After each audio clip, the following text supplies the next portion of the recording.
কারণ রাজ্য সরকার আর school service commission ধোঁয়াশা লিস্ট সব কিছু ধোঁয়াশা করে রেখে দিল, যার জন্য 26,000 আজকে বাতিল হয়ে গেল। এর জন্য রাজ্য সরকার দায়ী। দেখুন, হাইকোর্ট সুপ্রিম কোর্টে সওয়াল করতে গিয়ে দেখেছি যে কিভাবে তিনটে আর্টিকেল 12 অথরিটি 3 রকম তথ্য দিয়েছে। একটা হচ্ছে একজন বলছে 4,327, একজন বলছে 5,189, একজন বলছে 5,485 ইল্লিগাল অ্যাপয়েন্টি রয়েছে। এই ইল্লিগাল অ্যাপয়েন্টিদের এই যে তথ্যের গরমিল, ওএমআর শিটের মিরর ইমেজ না রাখা, ওএমআর শিটের হার্ড কপি না রাখা, প্রথম কথা হার্ড কপি ডিস্ট্রয় করেছেন, তারপরে মিরর ইমেজও রাখেননি, সেটাও ডিস্ট্রয় করেছেন সার্ভারে, আপনাদের সার্ভারে, এসএসসি সার্ভারে সেটা খুঁজে পাওয়া যায়নি। তাহলে একদিকে সেই সার্ভারের কপি নষ্ট করা, ওএমআর শিট অরিজিনাল রাখা, অরিজিনাল কপি সেটা ডিস্ট্রয় করা, এরপরে আর এই প্রসেস কিভাবে, যেখানে সঠিক তথ্য দিচ্ছে না, কিভাবে এই প্রসেসটিকে বাঁচিয়ে রাখবে? বাঁচিয়ে রাখা সম্ভব হবে না। খুব স্বাভাবিকভাবেই টেন্টেড, নন টেন্টেড, নন সেপারেবল পৃথকীকরণ করা যায়নি, তাই বাতিল হয়েছে। কলকাতা হাইকোর্টের রায়, সেটা আপিল হয়েছে। 3 মাসের মধ্যে নতুন সিলেকশন প্রসেস হবে, সেখানে পার্টিসিপেট করবেন। আর ওই সোমা দাসের চাকরি রয়ে গেছে, আর যারা টেন্টেড, চিহ্নিত টেন্টেড, তাদের স্যালারি ফেরত দিতে হবে। আচ্ছা, সবাই তো এর মধ্যে দোষী ছিল না, সবাই তো আর কি সেটা আপনি কি করে আইডেন্টিফাই করবেন? এসএসসি আইডেন্টিফাই করে দিতে পারছে না, যে নিয়োগ প্রক্রিয়া করেছে, যে দুর্নীতি করেছে, সে আইডেন্টিফাই করে দিচ্ছেন, আপনি কি করে আইডেন্টিফাই করবেন?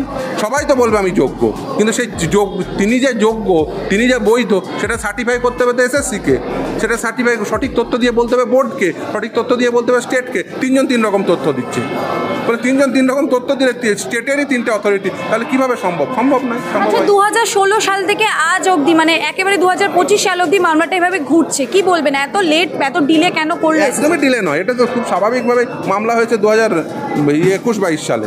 এই খুব অতি দ্রুততার সঙ্গে নিয়োগ প্রক্রিয়ার মামলা শেষ হয়েছে কলকাতা হাইকোর্ট থেকে সুপ্রিম কোর্ট পর্যন্ত। এতদিন অবধি বলা হচ্ছিল ডাল মে কুচ কালা হে, এখন তো দেখা যাচ্ছে পুরো ডালই কালা। একদমই।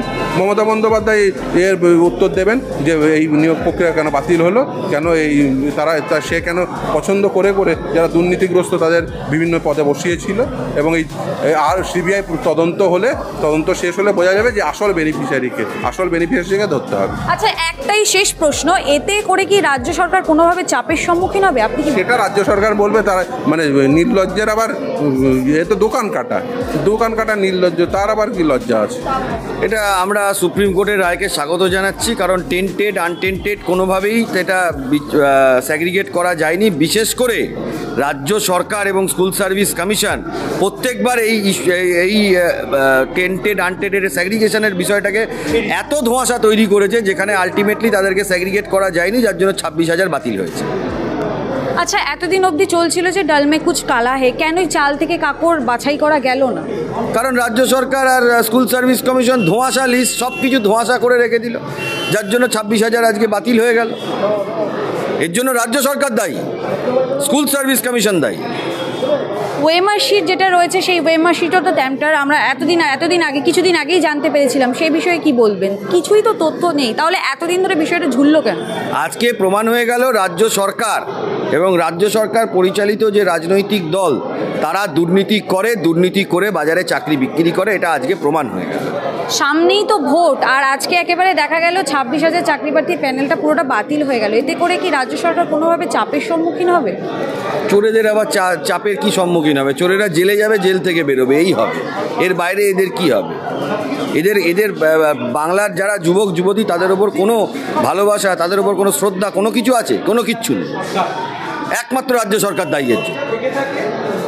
3 মাস যে তারা এক্সট্রা সময় চেয়েছিল, এক্সট্রা সময় দেওয়া হলো না, আজকেই হঠাৎ করে রায়টা একেবারে বার করে দেওয়া হলো, এই বিষয়টা কি বলবো? না, রায় তো অর্ডার রিজার্ভ হয়ে গেছিলো, জাজমেন্ট আজকে বেরোতো, জাজমেন্ট আজকে বেরিয়েছে। এটা কি যুক্তিসঙ্গত? মানে সবাই তো এর মধ্যে দোষী ছিল না। দেখুন, স্যাগ্রিগেশনটা কে করবে? আমি যদি আজকে স্যাগ্রিগেট করি হবে, এটা তো রাজ্য সরকার আর স্কুল সার্ভিস কমিশনকে করতে হবে। একটা ফেক স্যাগ্রিগেটেড লিস্ট, কোনো লিস্টের কোনো ইয়ে নেই, 5টা লিস্টে 5 রকমের তথ্য দিলে কি করে হবে? আদালতে তো সঠিক তথ্য দিতে হবে। এটা রাজ্য সরকার এবং স্কুল সার্ভিস কমিশন দায়ী এর জন্য।